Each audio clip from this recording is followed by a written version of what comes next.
अब आपको बताते हैं कि ये पहलवान खप पंचायत के फैसले को सुप्रीम कोर्ट और हाई कोर्ट से भी ऊपर क्यों बता रहे हैं। असल में इन पहलवानों ने सुप्रीम कोर्ट में जो याचिका दायर की थी, आज उस पर फिर से सुनवाई हुई और आज सुप्रीम कोर्ट में फिर से लंबी बहस हुई।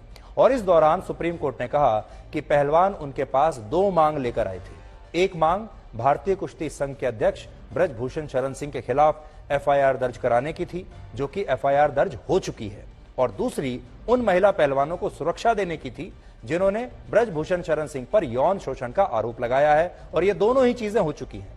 सुप्रीम कोर्ट ने कहा कि दोनों मांग पूरी हो चुकी हैं, एफआईआर भी दर्ज हो चुकी है ब्रजभूषण के खिलाफ और सुरक्षा भी महिला पहलवानों को मिल चुकी है। इसलिए अब इस याचिका पर सुनवाई बंद की जाती है और इस हिसाब से पहलवानों को भी अपना विरोध प्रदर्शन अब समाप्त कर देना चाहिए, यह सुप्रीम कोर्ट ने कहा है। लेकिन यही पहलवान अब कह रहे हैं कि अब उनके लिए सुप्रीम कोर्ट और हाई कोर्ट से भी ऊपर उनकी खप पंचायतों का फैसला है, यानी अब भी ये अपना विरोध प्रदर्शन समाप्त नहीं करेंगे, यहीं पर रहेंगे। तो हम आपको जो बात बता रहे हैं, सुप्रीम कोर्ट ने भी आज यही कहा कि इसके आगे अब आप हमारे पास मत आइए। इसके आगे अगर आपको जाना है तो आप लोकल मजिस्ट्रेट के पास जाइए, वहां सुनवाई नहीं होती तो फिर हाई कोर्ट के पास जाइए। हमारे लिए दो काम थे, एफआईआर दर्ज करवाना, वो हमने करवा दी, दूसरा महिला खिलाड़ियों को सुरक्षा दिलवाना, वो भी हमने दिलवा दी। अब यहां एक सवाल दिल्ली पुलिस और भारतीय कुश्ती संघ के अध्यक्ष ब्रजभूषण शरण सिंह पर जरूर है।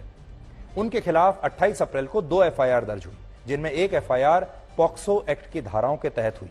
लेकिन इसके बावजूद 28 अप्रैल से लेकर अब तक पिछले एक हफ्ते में ब्रजभूषण शरण सिंह को दिल्ली पुलिस ने पूछताछ के लिए एक बार भी नहीं बुलाया, जबकि पॉक्सो एक्ट के मामलों में अक्सर यह देखा जाता है कि पुलिस आरोपी को तत्काल ही गिरफ्तार कर लेती है। और ब्रजभूषण शरण सिंह ने अब तक भारतीय कुश्ती संघ के अध्यक्ष पद से भी इस्तीफा नहीं दिया है। तो एफआईआर तो दर्ज हो गई, लेकिन पूछताछ कब होगी, इन्वेस्टिगेशन कब होगी, इस्तीफा कब होगा।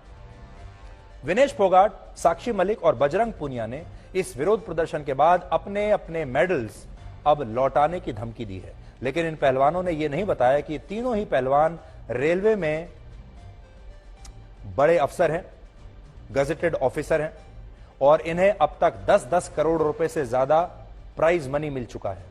10-10 करोड़ रुपए इन्हें मिल चुका है सरकारों से। रेलवे में ये बहुत अच्छे सरकारी पदों पर हैं, लेकिन ये सिर्फ मेडल लौटाना चाहते हैं, जो प्राइज मनी मिला है उसे नहीं लौटाना चाहते, और ना ही जो नौकरी इन्हें इनाम में मिली है, ना ही वहां से इस्तीफा देना चाहते। तो मेडल लौटाने से क्या होगा, तो यह भी एक बड़ी बात है। इसलिए पूरा ब्लैक और व्हाइट इस पूरे मामले का एक सच्चे रेफरी की तरह हमने आपके सामने रख दिया है।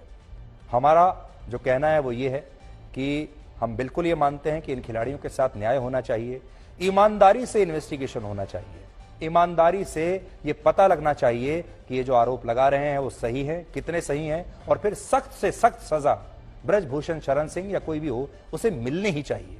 दिल्ली पुलिस को तुरंत ब्रजभूषण को बुलाना चाहिए और पूछताछ जरूर करनी चाहिए, जरूरत पड़े अरेस्ट करना चाहिए, यह बात पक्की है। लेकिन दूसरी बात जो बड़ी सामने आ रही है वो ये है कि पहलवानों के प्रदर्शन का ये जो मंच है, अब इसे नेताओं ने टेक ओवर कर लिया है। अब इसे उन नेताओं ने ले लिया है जो किसान आंदोलन के दौरान बहुत सक्रिय थे, और अब इस सब में जो दांव पेच आपको देखने को मिल रहे हैं वो वही दांव पेच हैं जो किसान आंदोलन के दौरान थे। अब ये जो एक मंच है, इसे मोदी विरोधी नेताओं ने अपना एक मंच बना लिया है, और बड़े बड़े नेता अब इस मंच के जरिए अपनी अपनी राजनीति की दुकानों को चमका रहे हैं, और दूसरे जो यूट्यूबर्स आ गए हैं वो इनके जरिए लाइक्स ले रहे हैं, रीट्वीट्स ले रहे हैं, अपने व्यूज बढ़ा रहे हैं, और सब अपने आप को महान साबित करने में लगे हुए हैं।